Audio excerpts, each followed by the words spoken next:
On m'a fait une très bonne introduction de l'organisme, de la structure administrative, les gens qui travaillent là-bas, tout ça.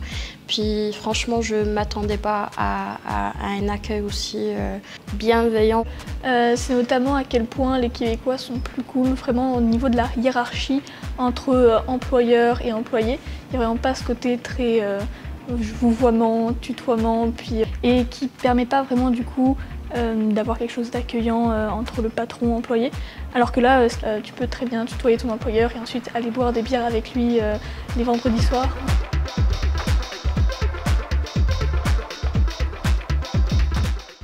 Ce qui m'a le plus surpris quand j'ai débuté mon stage, c'était l'accès aux gestionnaires puis à l'équipe de gestion. Tout de suite, il y a eu vraiment une proximité qui s'est faite entre eux et moi. Typiquement, la plus grosse difficulté que j'ai eue, c'est un peu, disons, léger. Mais dans le fond, à un moment donné, je ne savais pas si je devais tutoyer ou vouvoyer mon employeur.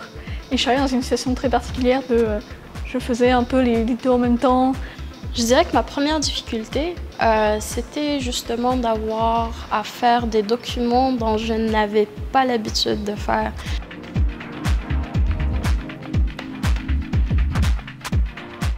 La solution, c'est de comparer aux autres ce qu'ils font en général, puis même dans n'importe quelle difficulté justement qui est plutôt d'ordre culturel, c'est souvent regarder ce que les Québécois font et imiter les Québécois, ça marche toujours bien. Ma solution, c'était vraiment de me documenter énormément, de collecter toutes les informations nécessaires pour vraiment apporter un bon travail derrière.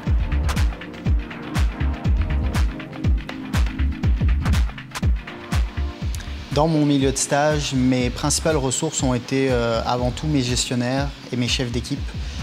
C'était vraiment les ressources qui étaient là pour me conseiller au quotidien, pour me donner le support nécessaire dans tous les aspects vraiment de mon stage.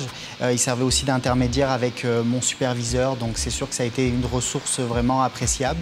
Et surtout mes collègues de travail aussi, qui eux vivaient le quotidien que moi je vivais. Et donc ils étaient pour moi les meilleures personnes avec qui je pouvais échanger et qui pouvaient aussi m'aider. Ma principale ressource, ça a été ma conseillère coach. Surtout à mon deuxième stage, j'ai eu affaire à de grands objectifs, mettons. Et puis j'ai eu pas mal de stress, j'avais des peurs par rapport aux échéanciers et tout ça.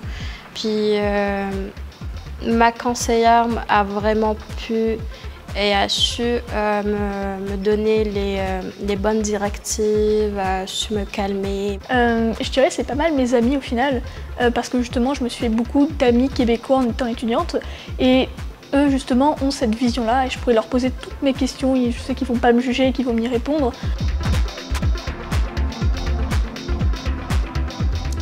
Premier mot-clé que je dirais, c'est la persévérance.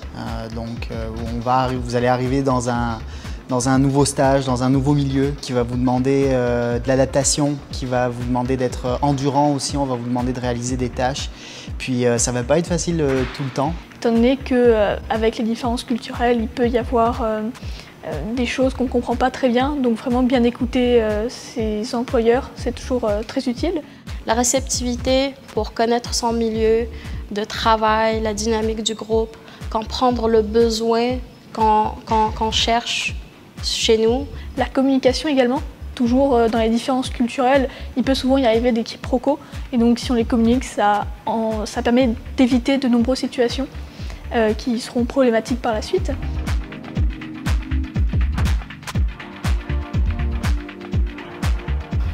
Se mettre des objectifs à long terme et à court terme, c'est très important. Moi, ça m'a aidé énormément. Des petits plans de travail, des organigrammes, tout ça, des notes, tout ça, ça aide vraiment énormément. Et bien sûr, l'ouverture d'esprit. Étant donné qu'on n'est pas dans son pays, il y a beaucoup de choses qui vont être différentes et de comprendre pourquoi est-ce qu'elles sont différentes et ne pas juger là-dessus, c'est toujours quelque chose de très important.